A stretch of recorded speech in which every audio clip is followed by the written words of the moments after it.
Well, welcome to SoCalSportsReport.com's weekly podcast. I am John Stillman, along with Vince Morales, who did a magnificent job last week filling in. We appreciate that.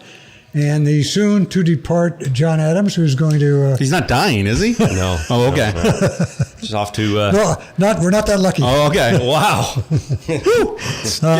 Getting heated up early. Yeah, he's going to do a little R&R over the pond. We'll probably get a report on that. Yeah, there you go.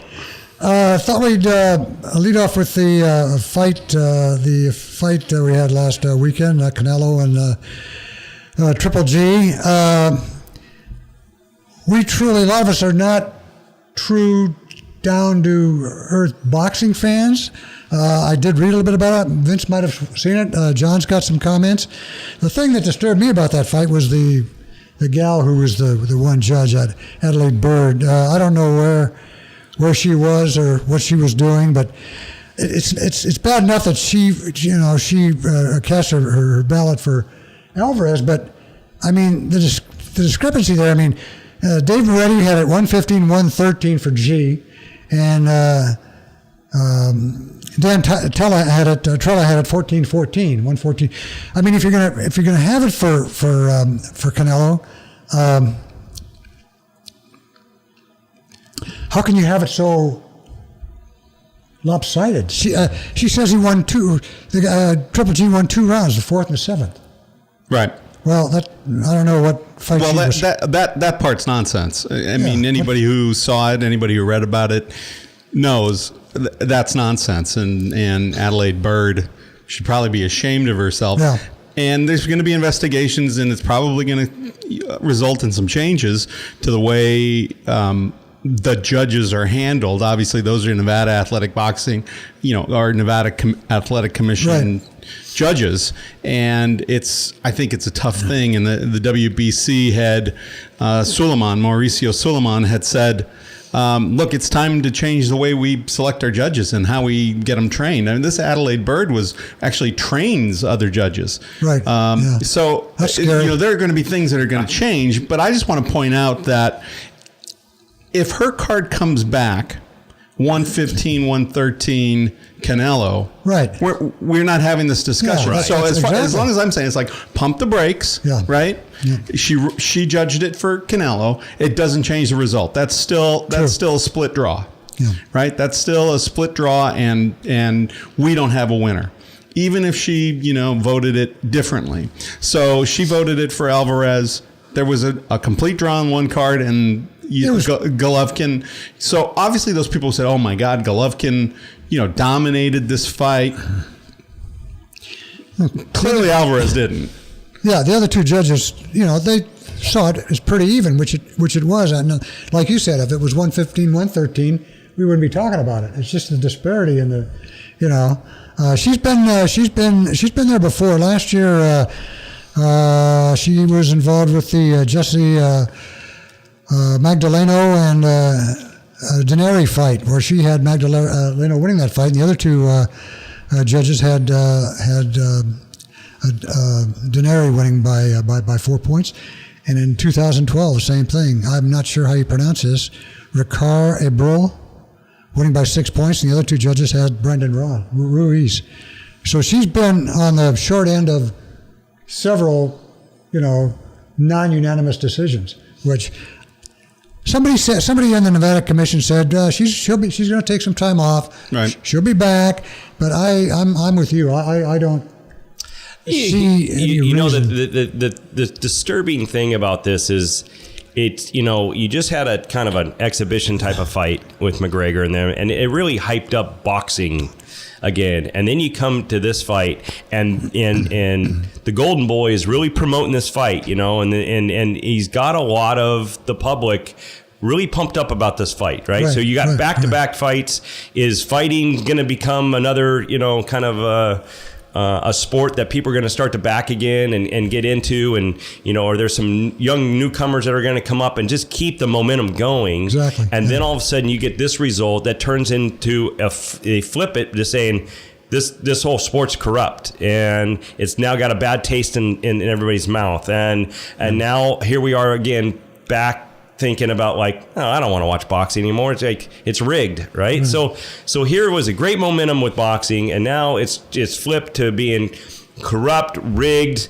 How can this be so lopsided? Right, to exactly. the Golden Boy being the promoter, to his fighter winning? Is this all been set up because of money and rematch? So now you leave with this whole great kind of weekend about it, where I even talked to a couple guys. I was down in the desert, and I looked at the bartender, and I'm like, who you rooting for the fight? And he goes, I like Canelo. So there was talk about it, right? Right. Now all of a sudden here we are sitting in there going, I'm over it. Like, Yeah, and I think I think it's really easy to get like totally up in an uproar, and the death knell has been rang for boxing over the course of the years, and it ebbs and it flows. This is the fight people wanted. This was the middleweight fight that people wanted. Saul Canelo Alvarez and Gennady Golovkin, those guys are stars. Alvarez may be getting up there in age a little bit, but the baton has been passed, and that's the fight people wanted.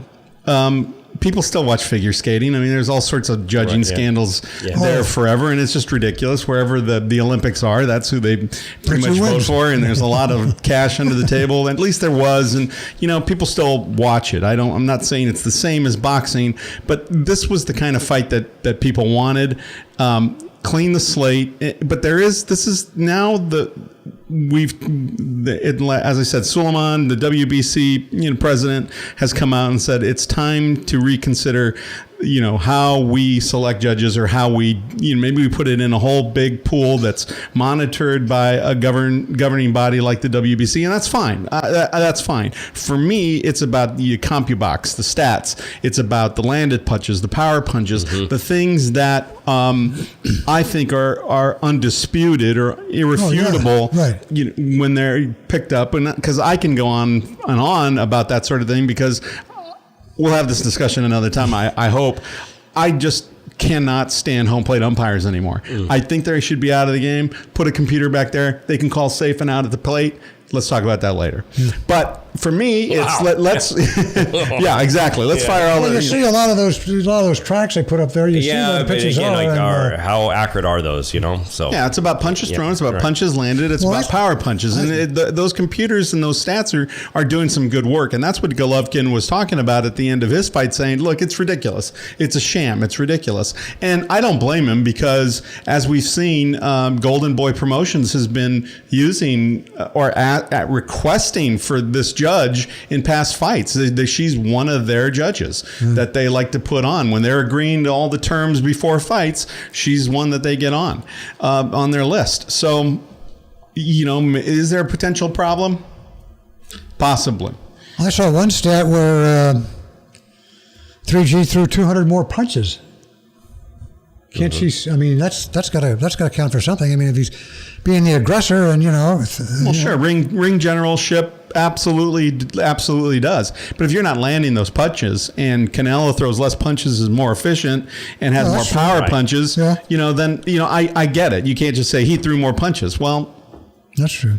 So did. So did Conor McGregor. He threw a lot of punches. He just but didn't how many land landed? How many landed? Yeah. So for me, I think these two guys are stars, in the boxing firmament. Let's see another fight. I wish it wasn't like this, but again, clean it up, figure out what's going on before the next fight. But for me, it's like, if she judged that fight, look, if she says, look, I'm sorry, I had a bad day, but I still think Canelo won that fight, it's still a split draw. It is still a split draw. Right. Whether she did it 118, 110, but the way that you're 113. talking about, let's just go ahead, let's get a rematch, and let's just get it cleaned up, and exactly what they want you to say, because they want the rematch. It's just about, is it about the mighty dollar? And that was the whole deal. It's like, yeah, we'll pay her off or whatever, and she'll go ahead and do this debacle, and then all of a sudden we'll get our rematch, more money, and maybe the true winner will come out. That's where it gets a little corrupt, and when you got every single person from a writer to a announcer going, this is absolutely wrong, and again, exactly what Vince said. If it's 15-13, we're not talking about this, you know? So how is it so lopsided? Like, that's where, so they get their rematch and the mighty dollar in Vegas and everybody wins, right? And they're already talking about 2 or 3 venues. I mean, they only had 22,000 that arena where they T-Mobile, yeah. They're talking about the Dallas Stadium. They're talking about some stadiums back east. They're talking about a big crowd. So you know the money's. Well, regardless of who would have won, if there had been a decision, we would be clamoring for a rematch. Again, you wish there's always going to be rematch talk, unless there's an exhibition like McGregor and and Mayweather, where Mayweather is unretired and now retired, and McGregor is not a boxer. So you always want to see rematches when you see a good fight. It was a good fight, and let's see a rematch. I think they're going to do something, but are they going to be the right thing? So, for instance, Suleiman has also said, let's make public, announce the scores after the 4th and the 8th round. I think that's nuts. Wow. I mean, okay, a little transparency. These judges aren't changing their cards. Not typically. They're not changing their cards. So that sort of change doesn't have an impact on what Adaliade Byrd did on Saturday night. It just doesn't. Right. But maybe Suleiman thinks that it prepares the crowd for what may end up being, then you have a riot in the 4th round or the 8th round as opposed to after the fight. So I don't know that in and of itself, in a vacuum, announcing, the cards after the 4th and the 8th. We sort of see that now, but it's not a true judge who's, given it. It's a ringside expert who's given their opinion on how the fight is being scored. So interesting. Yeah, we'll see. Nice little run for your Trojans on over the weekend. And again, I want to say a couple of things. I want to say a couple of things, John. First of all, despite what everybody might have thought because of the histrionics of Gus Johnson and Joel Klatt on that announcing team, USC's defense was every bit as good as Texas Longhorns defense. Despite the fact that Gus Johnson and Joel were just losing. Look, everybody, it's a better world when Texas is a good football team. True. And they played great. Yeah. But if you're a Texas fan and you come in there and your coach says, "Hey, we got nothing to lose."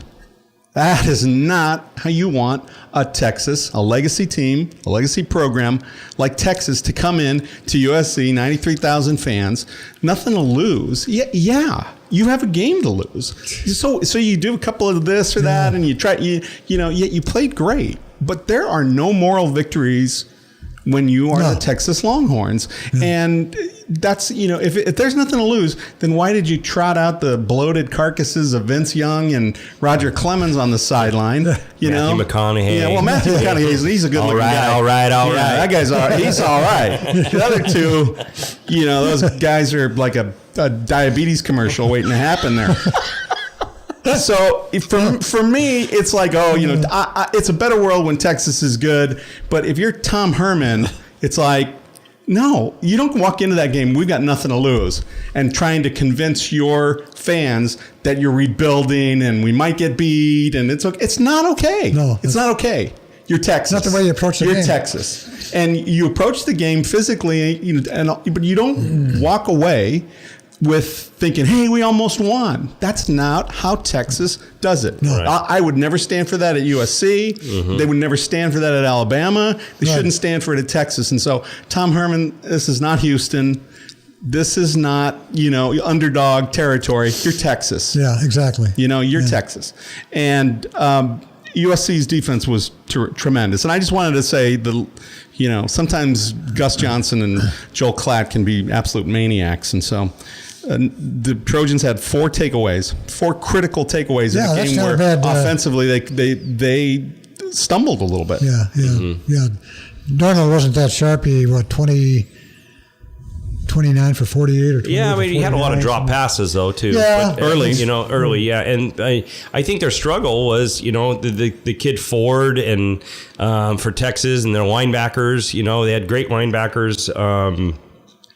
With Hughes and Wheeler and Jefferson on the other side, that really, they really tried to run off of the left tackle and the left guard a lot, and they must have figured it out because it was really hard to run on Texas. But that being said, it was. I think the crucial thing was there was a lot of fourth downs that they held on to, and that was, and it went both ways actually. They went for it on fourth down, and it's like Vince said, the USC defense stepped up, but you got to score when it's first and goal, and you get it on the half-yard line, and you got these big boys, but. It was just a really good football game, and it was very balanced back and forth, and you could tell that the kid, I think it was Johnson, the wide receiver for Texas. Johnson. There was a mismatch there. That kid had a career day. Everything you threw at him, he caught, and but national championship teams do exactly what USC did, and. When your back is against the wall and you got 47 seconds or something like that. Yeah, that was amazing. That drive was it was just a great deal. And then the story behind the walk-on kicker from Mater Dei, he ties the game, right? Then he wins it in overtime, and I just thought it overall was a great football game. And but the one thing I did kind of take out of it is USC is struggling a little bit in the first half, so far, to really kind of separate themselves. But what's great about it is they adjust at halftime and they're finding ways to win games, and that's what championship teams do. Exactly. So I'm just waiting for them to go up and say, yeah, I'm up by 15 or 20 or whatever it is at halftime. I'm waiting for that to kind of. But so far it's been kind of a slow moving first half. The drops didn't help. The play calling by T. Martin. There's a certain point where you've got to get past the philosophy of. We ran it down Western Michigan's throat. We ran it down Stanford's throat. We're going to run it against you. And T. Martin should have known very early on that was not the case. That this team, for whether they are truly as good a defense as they showed to be on Saturday night or not, you got to do something different. And running it up the gut, because if you saw, and I watched that game every minute of it, and watched the replays and saw some of the, rewound it and watched. On fourth from the half-yard line, from the 1 yard line, call a little something. Put it in your best player's hands. Sam Darnold on a fake, and there's nobody there. Boot. He can boot all day long. On the short side, there was nobody there. They were all buying in right here. They were stacking the box, and it was either give it to Ronald Jones, this way, or fake it and go, because it was wide open. And that was one of those things where T. Martin's got to be better as the OC, and Darnold's got to be better about checking off that play. And adjusting. That's right. Because he, and what I'm seeing right now from him is a guy who, 7 touchdowns, 6 interceptions. Yeah. He's not a pro right now. No. He's got a pro skill set, but he's not a pro. And some of the balls have been deflected. That as happens, but I agree with you. He almost tries to take over. It put it all on his shoulders, and he doesn't need to do that. And and hopefully that's just a maturity. But again, that's an offensive coordinator that needs to be better in prepping him for that kind of stuff. That's right. There was no zone read at all. Yeah. Darnold did not do any zone read where he kept the ball at all. Any runs that he had were scrambles. Right. Again, those are the types of things where if you've got guys who are just chomping at the bit to smash you in the mouth on the front line, you've got to do something. They didn't move the pocket very well. I think this was a bad game for T. Martin as well. And the frustrating thing as a USC fan is, you see Darnold sort of go, when he finally got in as a starter last year, you just sort of make his way. His poise was going up and up and up. And now it seems like it's plateaued and come down a little bit, and now he's making the trek back up but at this rate, he's not a pro, he's not a Heisman, and that's not a playoff quarterback yet. Nope. Not the way that they're playing. So when you said, I'm sorry to interrupt, but that's also not playoff offensive coordinator either right now.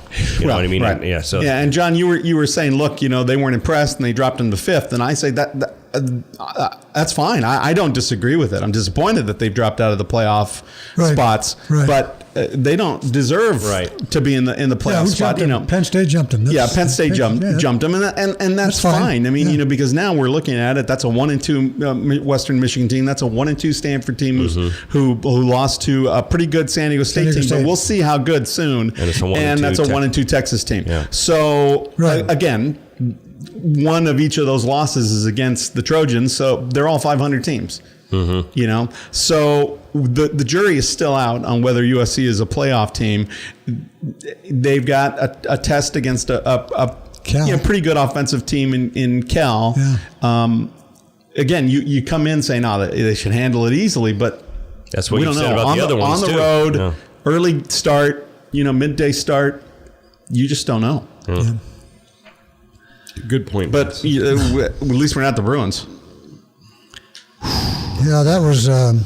Is that a segue?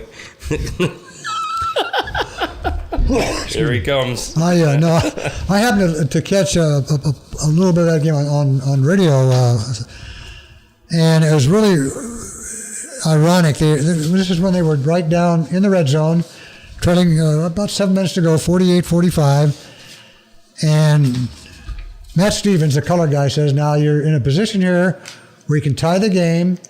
All you got to do is get the ball maybe a little bit better placement. The one thing you don't want to do is force a pass, throw it into somebody that's going to intercept it. Just, if worst comes to worst, take your 3 and tie the game. The next play throws it right into the interception. Yeah. Just after, Stevens said exactly what you don't want to do and what you shouldn't do. And I don't know what, for all of the hoopla that Rosen's been getting, and he's played well. But he lost it there. It's clearly a case where he just, I think, looks around and says, I got to do this all myself?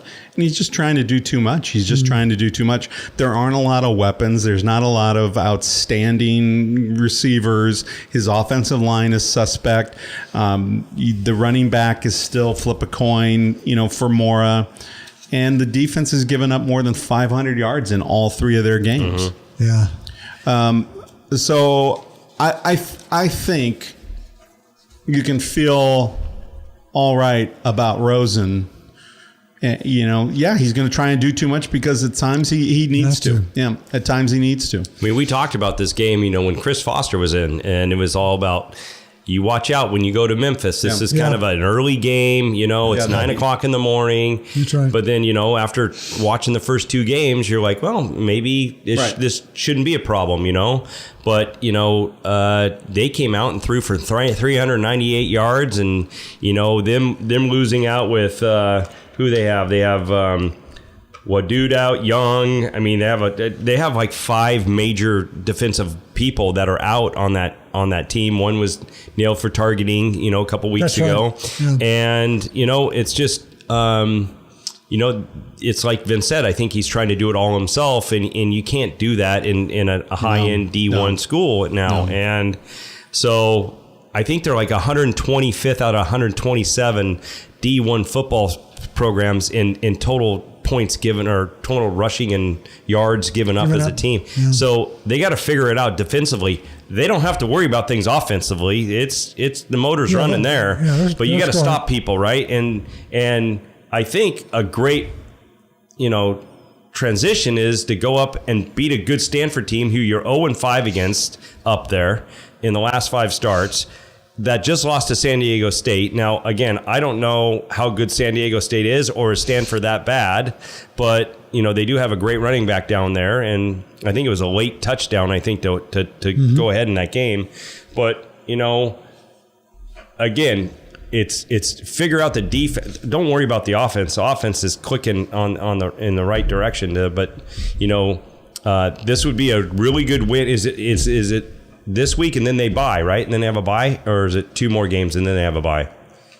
They don't have a bye for a while. UCLA, I thought they had I thought we talked about week 4 or 5 having a bye. No. Oh. Yeah, Rashad Penny's that. Penny from San Diego State. Good running. Yeah. So no, I'm looking at it, and it's next week at September 23rd at Stanford. Yeah. Right? Then the 30th, September 30th at Colorado. Or, I'm sorry, home against Colorado. They have the bye October 7th. Okay, gotcha. So they have two more games. 2 more weeks. Right. But again, I was reading some stuff here. You're leading 17-7 in the second quarter. You blink your eyes, you're losing 34-24, right? But he brought him back. Right, and he brings them back. Go ahead, right? Yeah, you're right. But here's interesting. Bruins racked up 632 yards of total offense and won the time of possession 32-28 split. I mean, you got to win those games. If you're controlling all of this stuff. But again, a pick six, the pick six, and a pick and another pick too. Didn't he throw two? He threw the pick late. Yeah, the pick six in the early zone, in the third. You got to be able to handle those situations. And again, the pick six was clearly a guy with a big arm, huge talent, who thinks, I've got to do this all. I'm going to throw it across the field, a scrambling, maybe could have run for some yardage, but decides I've got a guy open, and just never saw that backer pop in front, and it was just a bad decision, and a guy of his talent is going to make bad decisions when there's such a margin for error, because it's like, we can't hold this team. Yeah, another thing that didn't help you, they had 10 penalties for 99 yards. That's just you just can't do that. You just can't do that. And I could tell that's. I don't know if you've ever watched Moore on the sideline, but he's got a little piece of paper, and when there's a penalty, he's like. And I'm like, I wonder what practice is like on the next day or 2 days from that. And like, all right, all you guys at penalties, get over here. Sidelines are ready to go. Ready to go. Yeah, ready to go. Yeah. So I mean. I feel like this UCLA, the Stanford game, it could be a really good game, to be honest with you. I think so. If they can figure out I don't know how many guys are going to be coming back from this defensive. I think Young is is he on a concussion? I think he was. I don't know if he still is. Oh, yeah, okay. And then the targeting, I think, I don't want to say his Samoan name or something. I don't even want to butcher it. But, they need some of these crucial defensive guys back if they're going to, Stanford's going to come out. Yeah, 2 losses in a row. They're, I'm sure they're having a rough week at practice, and that coach is not going to, put up with any more of that type of. And they outrushed San Diego State. Yeah, they'll come out. Yeah. I think they'll come out ready. Again, the identity that we're so used to with Stanford, of that, smash you in the mouth. Right. They showed some of that against USC, but Keller Christ has just not been quite that guy to keep the balance for them on offense. USC essentially in the second half of their game was just saying, okay, we can't stop Love. We're gonna just put 8 guys in the box, right, yeah. and see if you can beat us. And Keller Christ could not. Yeah. And then Shaw plays right into the hands of USC by benching Love for some of the second half and putting Scarlett. And I know it's a two-headed monster, but it's like, just keep feeding the beast. Love is ridiculously good. Mm-hmm. Find him, pass it to him, hand it to him, let him throw the ball, do whatever. You've got to give him more touches.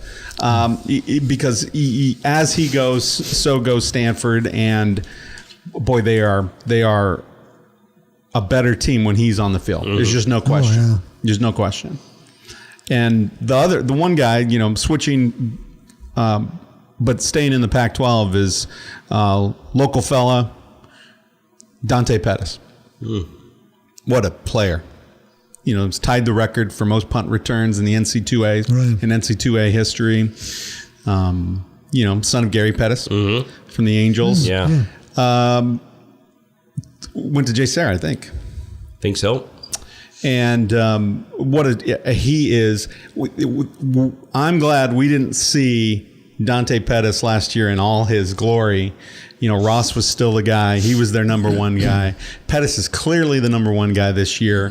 The Trojans are missing him this year. Missing Washington this year. Right. Yeah. Thank goodness. Yeah. That is a good Washington team. And Dante Pettis, local guy, son of a great athlete, and pretty much an Angels Hall of Fame type guy. Yeah.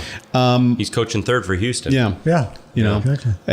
Love to see that kind of success from local kids, and watching him return kicks. he's just automatic. He's just automatic. Yeah. So he's had a couple this year and 8 in his career, and he's not done. Yeah. He's not done. I just wanted to mention him. All right. San Diego moved into 22 in the. Did they? Yeah, they're 22 in the AP poll and 25 in the coaches poll. Second straight 3-0 start, the third in 36 years. So they don't do this very often. They had, I'm doing an article now on San Diego State for our readers down there. Nice. They drew 43,000. Wow, that's got to be the most in a long time. And the Chargers drew 25,000. Yeah. We made a point of that. And USC with 93,000 on Saturday drew both LA Rams and the LA Chargers combined. But San Diego, they're the only game in town. That's right. I mean, and that is a good. It's a good team. It is. It's a good team, and the Mountain West is getting better. Right. They've always had a couple of good teams, there. And who was it? Rocky Long, their coach. Yes, Rocky Long. Rocky Long's doing a great job. But it's still sort of, Mountain Westy when the power goes off, for 15 minutes in the middle of this great game. It's like, San Diego. Penny had 175 yards on 32 carries. He was the player of the week for the third straight year in the Mountain West. And ironically, his roommate, Cameron Kelly, was the defensive player of the week for the conference. He had a couple of sacks, forced a fumble, an interception. Had a very good game too. And I'm glad to see Rocky Long and San Diego State get off to, and they're starving for a winner down there. Yeah, I mean, the Padres are hopeless, pathetic. The goals are winners down there, right? The goals, yeah. The soccer's right, indoor soccer, whatever it is. Yeah. But that's a signature win for that program. Oh, sure. I don't think nobody thought Stanford was completely rebuilding. They had Keller Christ back, who looked like he had some good games behind him. So that's a good win. That's a good win for San Diego. It's looking less like a good win for USC, but for a program like San Diego State, that's a signature win. That's a storm the field type of thing. Yeah, and they did 2 wins against Pac-10 teams or Pac-12. Yeah, teams. Arizona State. They beat Arizona State. Really? Yeah, Graham needs a win. Yeah. Yeah, Todd Graham needs a win at Arizona State this week, and it's let's see. Who's it bad news for? Bad news? Well, it's not bad news. They're 2 touchdown underdogs to Oregon at home. So they're at home against Oregon, and they're 2 touchdowns. Oregon's playing good football. They went into Wyoming and slugged them right in the mouth. See, but that's a gambler bet, though. I mean, this is that's a desperate Arizona State team at home. That's too many points. I think that's too many points. That's a lot of points. Yeah, that's too many points. A lot of points. Maybe not for Oregon. I don't know. You're not going to be. You're not going to be near. There's the internet. Okay. I might have to take somebody in Gaelic football just to make myself feel good. So do we want to go to the Dodgers? Or do you want to keep it in football with the Chargers and the Rams? Keep Chargers Rams. We can do that. Yeah, let's do that. Yeah, Chargers. Chargers are still the Chargers, losing 2 games by 5 points. Can't close out the fourth quarter. Young Wei coup. Text messages. Oh, gee, he missed 2? Yeah. And 43 and 44 yarders. Those are makeable. Yeah, no doubt about it. They're makeable. It's just you chalk it up on the stat, right? Another week goes by, starting from 2016, where we can't score inside 2 minutes. Check. Another week goes by where we lose a game under 7 points. Check. Yeah. Right. But you've got a guy who comes in and screams, "We're going to run the ball, and we're going to run the ball, and we're going to run the ball," and you have 44 yards of rushing, right? You're not running the ball, let alone mismanage the clock on the way down. to get himself some field goal position. You could have thrown the ball again, but you run it to, and you get no yards, right? So, it is what it is. I mean, what's sad about it is no turnovers on defense. No, the defense played adequately. I mean, they played good enough to win that football game. They played right? good enough. And there were some great catches down the road by Parker and a couple other guys to get themselves to go ahead. But one of the things that is something that we brought up, and he just raised the question here. Just raised a deal here with the USC attendance. But you say there's 25,000 people at that football game. Half of them are from Miami. Exactly. Oh, yeah. And half of them, that's Miami. That's all the way across. And you can kind of get away with the blending of that jersey in with the other jerseys, is it right? powder blue? Is it You're going to aqua? find out how bad it is this weekend when Kansas City comes into town and they travel well.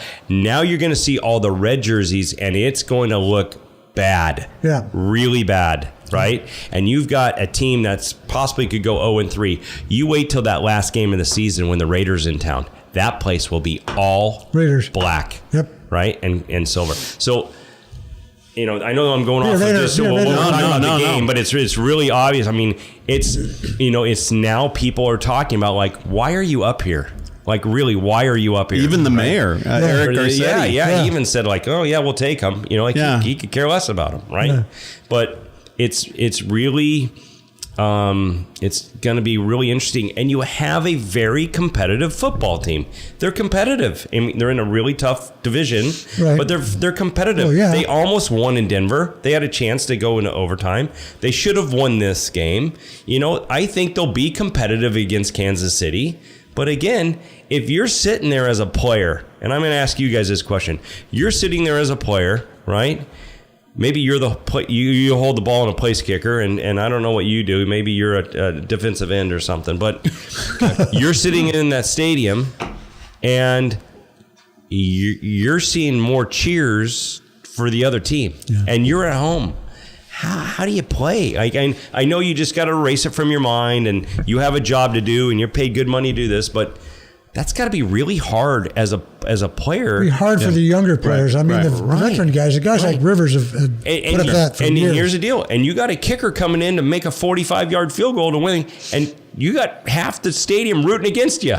Or more than half the stadium rooting against you. Yeah, they said a friend of mine at work went to the game. He's from Miami, right? And he goes, when that ball was missed and it was so close for going in, the whole place didn't know how to react. Like, these guys are like, Charger fans are like, yeah, he made it. And then the Miami fans are like, no, you actually didn't. But the cheering was so loud for both sides. Right. They didn't know what the heck happened.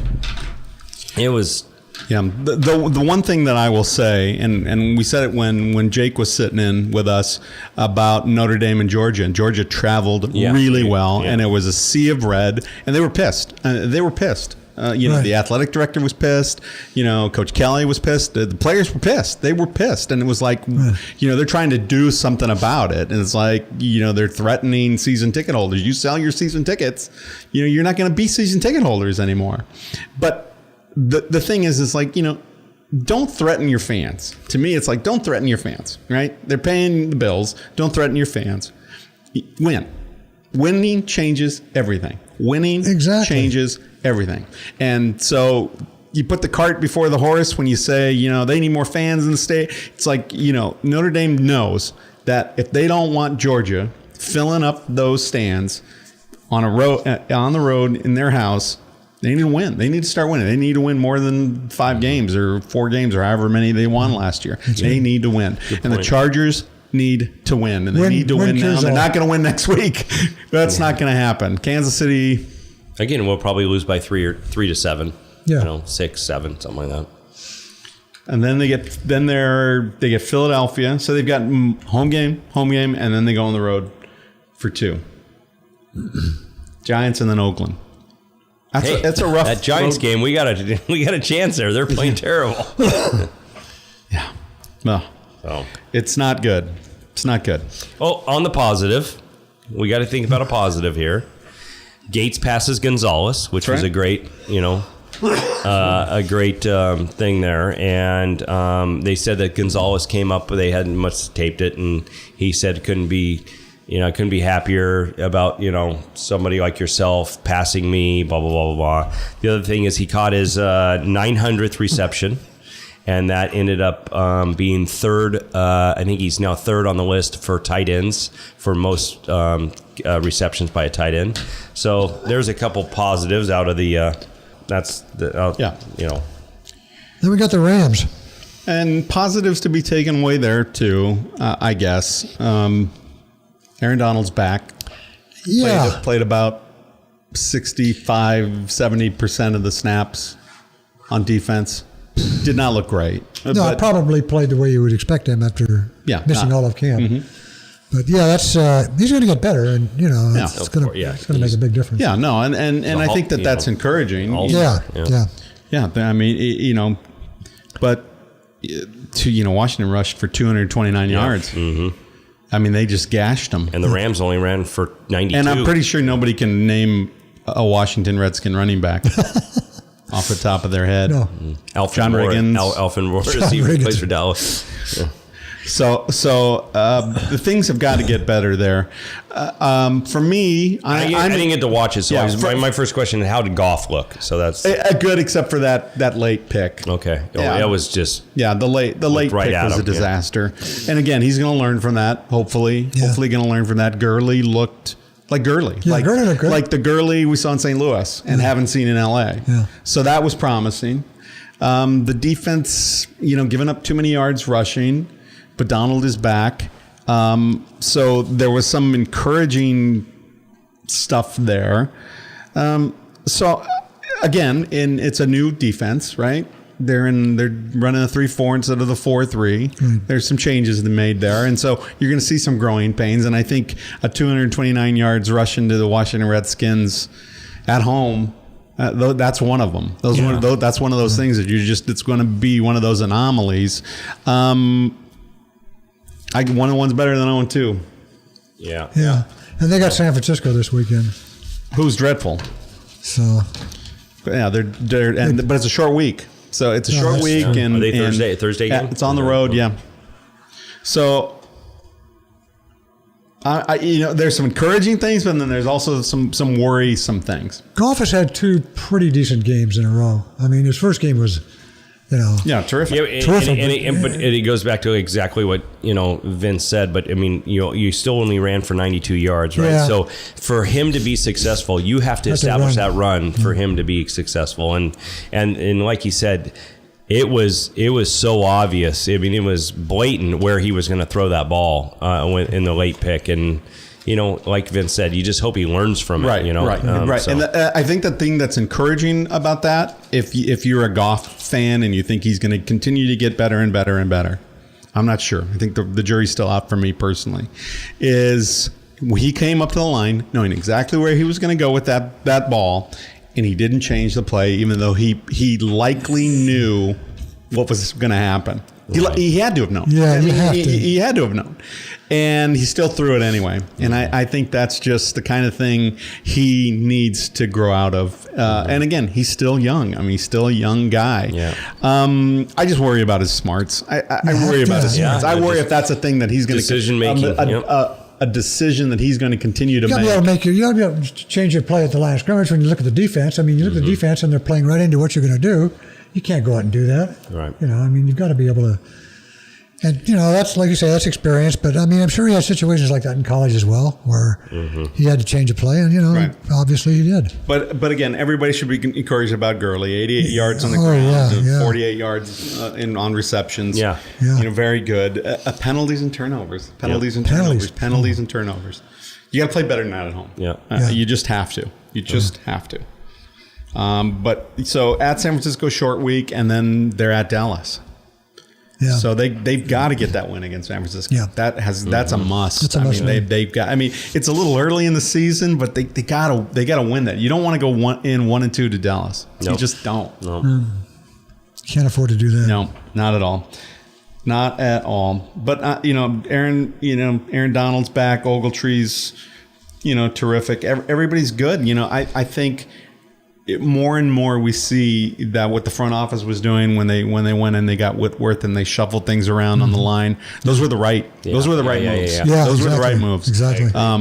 You get a big blindside left tackle like Whitworth to take care of your 6th draft pick guy. Yeah. You just do. Yeah. And he's been good. The problem there is he's a little older. Can he survive the whole season? Injuries, yeah. We'll see. Something to think about. Mm-hmm. All right, we got any more NFL, or do you want to go to the... I think we're done with the NFL. Let's go to the Dodgers. Okay, so I have a problem with, Robertson is malpractice. Oh, my God. So the lineup he sends out there today, Taylor, Seager, Turner, Ballinger, sounds good. You know who he's got protecting Ballinger? Granderson, Utley, Grandal, Ethier, and then Darvish. I don't think... Okay, Granderson's 10 for 83. I don't think Ballinger sees a good pitch all night. No, I wouldn't throw him a good pitch. Yeah, go ahead. Just tell the umpire. Just tell the umpire. Intentional walk. Yeah. So Granderson, 10 for 83, that's 120, 277 on base, and a 301 slugging. And he's batting 5th. He's batting 5th in that lineup. Look, I get it. You want to load left-handers against the righty Nola. I get it. But then he's also got Grandal in there, who's 1 for his last 12, 2 for his last 38, 2 for 38 in September. 2 for 38 in September. You could do that. I could hit that. Yeah, I could. Yeah.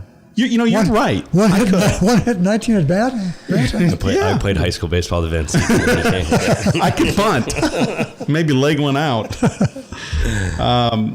I'm worried. And then, Seager, I cringe every time he cringes when he throws the ball. Yeah, and he came out and said he's going to play every game. And they say it's not going to get any better during the season. I mean, he's going to need surgery. Exactly. Yeah, we don't know exactly what it is, but he's going to need something. Whether they're just going to go clean up, it's a joint issue, and they're going to have to go clean it up. And I would love to see them. Their magic number is 3. Get a win tonight, and then and then shut him down for a little while. It's hard to watch him throw. I mean, when he is cringing on every time he has to unload the ball, like really get it out of his hand. Yeah, it's not good. And like Roberts has been saying, he understands it. And he's trying to manage that pain. He just knows that he's got to grind. That nothing's going to happen before the postseason. Yeah. But he needs some rest. Yeah, he's got to get out of there. He's got to get out of there and do as much as he can. Rest and. Yeah. Do you think he's putting lineups together like this because he's playing against the Phillies and the Giants? God, I hope not. And the Padres. It feels like it. Yeah. It feels like it. But there is no good excuse for Granderson in the 5th spot. There just is not. Yeah, there just is not. Unless he says, you know what? I'm sort of done with Granderson. I'm going to give him one last chance. I'm putting him in the 5 spot. Unless he came out and said something like that, right, and then didn't play him again because he went 0 for 4 like he probably will. I don't understand it. I just don't understand it. And again, he's a players type of manager. He's also a front office guy, and so the analytics, it's like, hey, what do you guys think? Yeah. Oh, okay, we're going to play Granderson. We're going to play Granderson. We're going to play Grandal. Well, that could be the only... Austin Barnes is hitting like 340 I tell you, righties. I like to watch that kid play. I like him a lot, Barnes. Yeah. I really like him. He needs more bats. Yeah, he does. He needs more bats. He needs more bats against righties. Yeah. Granderson's not your typical, he's not your big power guy either. He's sneaky. He's sneaky. Yeah, you miss, but I tell you, he's been missing more than he has been the pitcher missing. Again, I was talking with a friend, and we haven't seen the spray chart, but he is pulling everything weakly on the ground. He's not going to left field at all. I mean, I watched a game where he bounced little bouncers to first and second almost every at bat on pitches that he should have been able to drive into the left field gap or try going the other way on it. It's been miserable. And so I worry about Seager. I worry about Roberts' lineups. I mean, when he gets to the postseason, said, you know what? We need a guy like Granderson in there. a guy who's had some postseason success. So we need to get him right now. It's like, no, that experiment is over. Yeah, that's done. That's done. And Grandal just needs to sit a little bit. Put Barnes in there, Farmer, whoever you've got up, just put him in there and just let him sit, because it's also affecting his pitch calls and how he's calling again. Anyway. Absolutely. And he's had no power. The thing that I worry about, Seager is only slugging .379 in September. That's pretty rough. And then I'm also worried about the health of Clayton Kershaw. A healthy Cy Young Award winning potential world champion doesn't just have the wheels fall off in the 6th inning like he did last night against a dreadful Phillies team. Yeah, that's not a good team. Dreadful. First Grand Slam, right? First Grand Slam of his career. Yeah.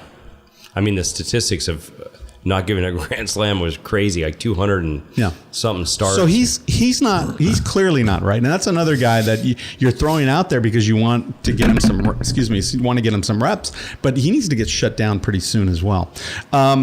Just to, start him maybe, to get him some preparation, but I worry about them. And so I just pulled up the box score against the Phillies, and the Dodgers are leading 2-0. Granderson doubled to deep right, and Bellinger scored, and Grandal homered. You want to retract your... No, not at all. Not at all. Even a broken clock's right twice a day. Right? Even a blind squirrel finds an acorn once in a while. You're brutal. Just saying. See, that's the whole strategy. It's, I'm trying to They heard him all the way from exactly. So that, but for me, there are things you got to get right before you get to the postseason. Yeah, I mean, Kershaw's, 21 home runs this year. He only gave up 16 last year. Yeah. He had 5 consecutive starts where he gave up a home run, first time in his career. 4 home runs to the Mets in one game. That's not the Kershaw that we know. And this comes back to exactly what you just said. Hey, the number's 3. I have no problem him missing his next start if you guys can clinch, within that. Yeah. And then maybe just work on bullpens and work on, mechanics and stuff like that. Maybe, he pitches one of the last games, and gets it going. He pitches once a week. Doesn't matter. I don't mind that at all, actually. And I wouldn't mind doing that for my 3 guys that, if I'm going to lay out for my, him and Darvish, and just pitch once a week and kind of just work on, maybe guys like getting Maeda maybe some more time, and I don't know. So I think one of the problems with a front office that really embraces analytics, and then it trickles down to the manager and to the pitching coach and to the batting instructor. One of the big problems with that is you get enamored with things like spin rate. And all of a sudden now you're trying to make these pitches, and now your pitch count is going up and up and up. And that's what we've seen with Darvish. That's what we're seeing with Kershaw at times. That's what we're seeing with a lot of these pitchers. And their strategy is, let's make quality, breaking pitches, high spin rate, but we'll only go 5 with you. We'll only go 6 with you. Right. The problem there is you have to assemble a really gutty, consistent bullpen, because that's a lot of innings to hand over to the bullpen. Right. And right now, you got the back end sort of set up with Morrow and Jansen. But before that, I might have said Baez, but now Baez, I don't know. And it's certainly not Cingrani or Watson, and and now they've got Stripling, who's been coming in a lot in the 6th. I'm worried about that sort of. You've got to get your. On the way down here, though, I heard a lot of good things about Zingrani's throwing more of his slider and 30% more, and things are getting better. Is that not true? That's fine. Am I confident with Cingrani on the postseason roster? Yeah. No. The guy that they thought had the better chance was Watson, and he's maybe going to make the postseason roster, but now I hear they're already talking to Maeda and Ryu and saying, the way you make the postseason roster is in the bullpen, so we might see them coming out of the bullpen, and Well, they're not going to start. You know that. No. And then what's going to happen with Walker Buehler?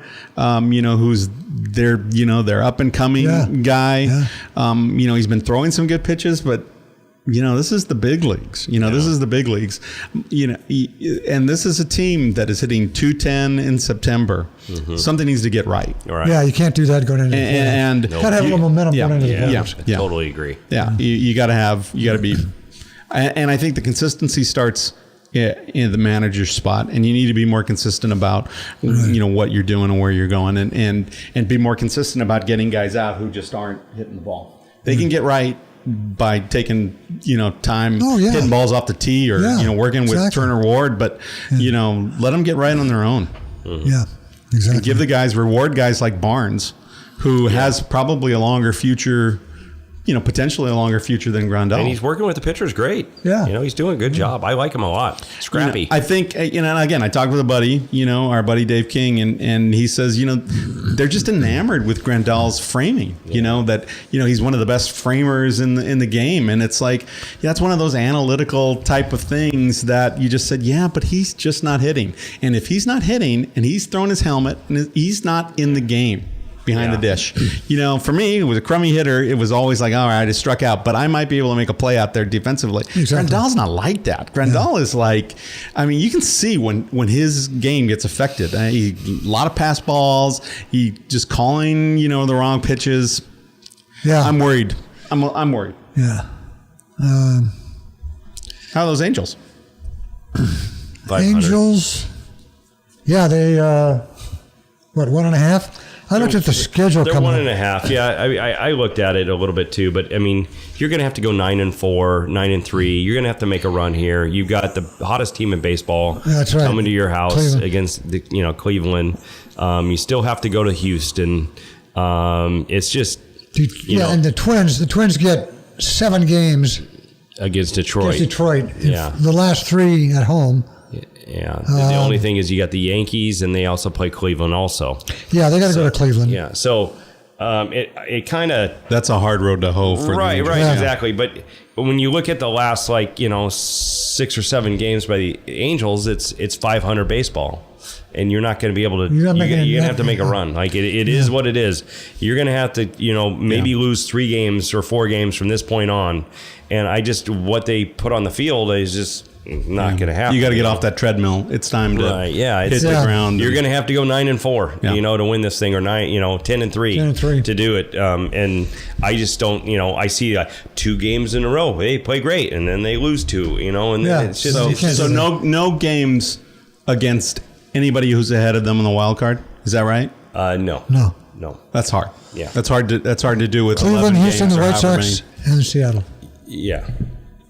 So they don't play Seattle at all anymore. They play Seattle. They finish with Seattle. Last 3 at home. But by that time, it's going to be decided. Yeah. Probably decided. Seattle's kind of in the same boat the Angels are. They're just about 500 baseball team, saying just a bunch of guys. It's a big pillow fight. So it's Yankees, Twins, Angels are 3 back. 2.5. 1.5. 1.5. I mean, the Angels probably could go. They probably could go 7-5, 8-5. Let's just say. And if just Minnesota tanks, that's going to be hard to do against Detroit. Here's the deal: Minnesota's going to have to lose this. I mean, they play Detroit, who's just let everybody go. So 7 times. So Minnesota's going to have to lose this for the Angels to win this. They're going to have to get. They got 2 games, one tonight, one tomorrow with the Yankees. Right. And then they got 3 in Cleveland. They're going to lose all 7 of those. Right. Yeah. Or all 5 of those. Yeah. And give the Angels a chance. They lost 2-1. They're in every game. They lost 2-1 the last night to the Yankees. They're scrappy. They're hanging in there. Well, the Angels need to find a way. They need to find a way. And I mean, you're a fan, and again, it's like there's no moral victories in this. It's do or die. There's no guarantees you're going to be able to sign Upton. Right. Right. That's $22 million a year. Yeah. He's got the opt out. I heard Bob excuse me. Bob, easy for me to say, Bob Nightingale on the way in. Yeah. They're asking him about that contract, which he's got 4 more years at 22. Yeah. And he can opt out this fall. And Nightingale said, I don't think all they have to do is probably stick a 5th year on there at 22, and I think that would probably. He's not going to command a big salary on the market. Yeah. Is he going to get? I mean, is he going to get 20 million? Is he going to get 20 million? Mm-hmm. Yeah, he's 22 million. Because I read that he's the market may be $18 million for him. That's what I read. Now I don't know. Well, he's already got that contract. He's got just. It's no, 4 that's years. what I'm saying. That if he decides to opt out, that the value there, he might be giving away some money I think to opt out. Yeah, I think his numbers, it's 260, 30 home run. I mean, I think their numbers are. I don't know. I just have trouble spinning all that kind of. I love him. Yeah, okay. I think it'd be a great solid outfield, but I think you're right. I mean, you're going to have to give him, I think, the 5th year for him to. Yeah, that's what nine goes. So give him the 5th year at 22, and this is the last year we're paying Josh Hamilton. Yeah, thank for that. Yeah. But I would love to go into spring training with, Upton, Trout, and Calhoun. Mm-hmm. That'd be. Yeah. They haven't had a left fielder since Hamilton. Since Maben, and we gave him away. Again, the lineup is just not, Andrelton, Simmons, Valbuena. Well, it should be Escobar. It shouldn't be Valbuena. Yeah, right? Escobar. When Escobar comes if back, you look at our whole lineup when it's healthy, it's actually very competitive. Right. But again, it goes back to what we said, up 10 weeks ago. It's all about our starting pitching. If it's healthy, we're competitive. But Richards lost that game, but he pitched well. Yeah, 5 innings, and I like how they're just keeping him to 5 innings. In a certain pitch. And that's actually what I was going to talk to you. I mean, going back to the Dodgers, but is that what we should be doing with Kershaw and Darvish? Okay, you're going to throw 70 pitches and then you're done. We'll just take you out, and I don't care where you are in the innings. Yeah. And that's the hard thing I see in Kershaw. When you come out to get Kershaw, he doesn't want to leave. No, he doesn't. He doesn't want to leave. But what we're seeing is that those pitches from 70 to about 90 for him have been very rough lately. Yeah. That back problem that he has, it's very similar to what we talked about with Mike Williams with the Chargers and other guys. It's just not. It's a problem. Well, and that's the other thing. Can 70 pitches get me to the 6th inning? You know what I mean? Yeah. That's the other thing. If I can get through 6 and 7, you should see. Richards is he's on a number, and he just goes out and gets them. It's. Right. He'll basically, okay, where are my 2 outs? Or he'll let him maybe go over a little bit, but there's been times where he just goes straight out at that number and just gets them and pulls them. Yeah, if Ryu and Maeda are in the pen, postseason wise, they're signed on to the job. Ryu's not great against lefties or righties. They're hitting him pretty hard. He had a couple of good outings out of the pen this year. I think you feel better about how many pitches Darvish, how many innings, Darvish and Kershaw, you get quality innings out of them. It's a problem. It's going to be a problem when it's the 6th inning and Kershaw hasn't given up a run. He walks the first guy. Yeah. Honeycutt goes out to talk to him, gives up a base hit. Hasn't had an out yet. Yeah. Roberts won't go get him. Yeah. And there was a time during the postseason when I would have thought, no, leave him in. You know what? Okay, you let him in, but he's the guy. He's the horse. You don't have anybody else in the pen. Kershaw's the Hall of Famer. He's the Cy Young guy. Stick with him. That's fine. He gave up the home run. He lost the game. All right, that's fine. Right. This year, I'm more about let's cobble something together until he can get it to Kenley Jansen. His last 4 starts, he's got a 1.2 WHIP, a 3.74 ERA, and a 2.2 record. That's right. He's ordinary. Yeah. That's not Clayton. That's not the Clayton we know. I think the injuries and the innings are starting to, No question. The back injury is still a problem for him. Yeah. And then when he's, in a rough game where it's a 1-run game and he doubles and then takes third on a, this was a couple of weeks ago. Yeah. It's wear and tear. Exactly. You don't want that. You want that guy, swinging through, a fastball and sitting down. Yeah. That's you don't want to rely on him pumping you up. We are really over, but we're going to take a quick. I think we should hit the Andrew Bogut story. Yeah, absolutely. I think that was a great signing. They didn't risk anything. It's a non-guaranteed minimum veteran $2.3 million contract, 1 year. He was injured, of course, last year, but he still got 10 points, 9 rebounds, 1.6 blocks in his career. And, if he can be healthy, he and Lopez can really do some damage. I like that signing a lot. I really do. You're not risking anything, and you might get a lot in return. Yeah, again, I'm going to sound like the grouchy guy. I'm worried about what this might say about Brook Lopez. and his health. Well, for me, it either says something about Brook Lopez's health and his back, and that he might miss some preseason games. And so the Lakers went out, the front office went out, and they did something as an insurance policy for that, a very inexpensive insurance policy. The other side of that is, if it's not that, then that's an indictment on Zubats and Thomas Bryant. The guys who are gonna be here long after, and long after Andrew Bogut is gone.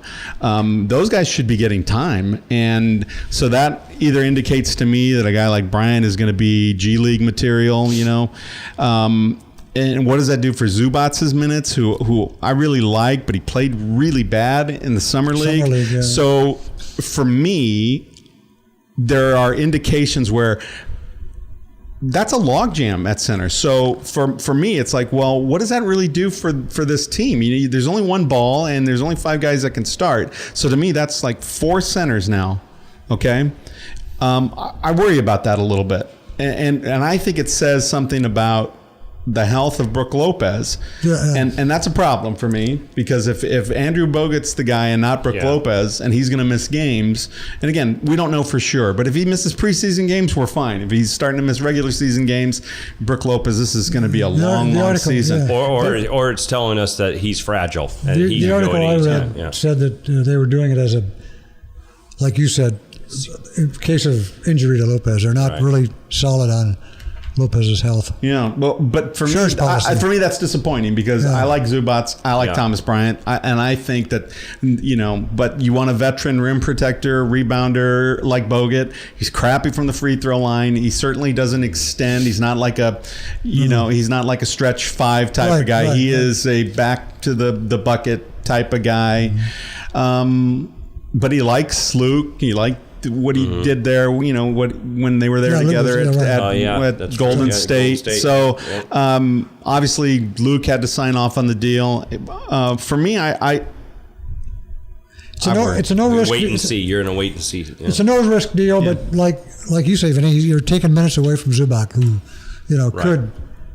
Down. Which for a lot of Laker fans, I don't think they're going to lose any sleep over that. He was really bad in summer league. I mean, really bad. I saw the summer. You're really bad. It was like, wait a minute, is this the same guy? Yeah. It was like, wait a minute, this is an imposter. He looked like he had his shoes on the wrong feet, and didn't put his contact lenses in. It was bad. We'll see what happens. All right, guys. Anything else? No.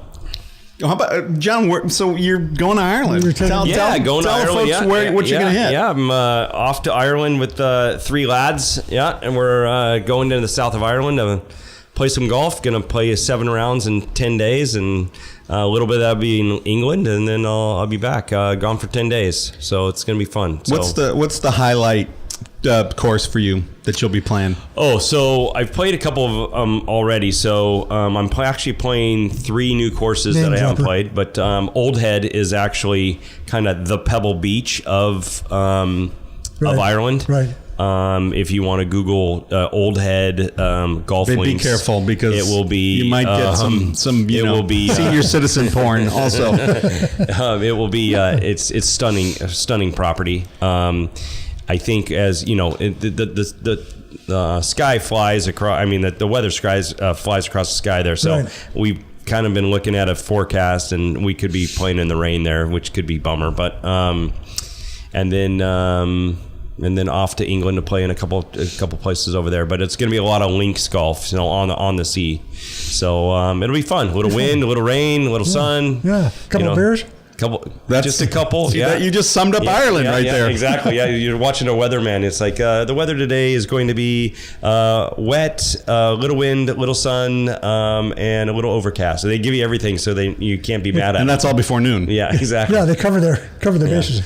So I'll have some pints of Guinness for you, boys, and maybe some nice whiskey or whatever. But it'll be fun time. Yeah, looking forward to my 50th birthday kind of there you go. Getaway. So sounds good. I would have loved to have Vince go, but he doesn't play golf. So I drink. Yeah.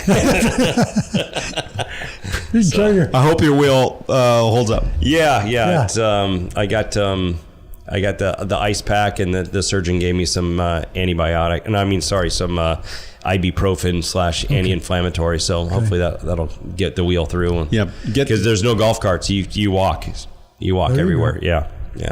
Oh boy. So yeah. Well, have fun and right. come home safe. Yeah, we'll see you in a couple weeks. And good luck getting through the metal detector. Yeah, actually, I've done that a couple times. It's no problem. Yeah. I just showed the picture.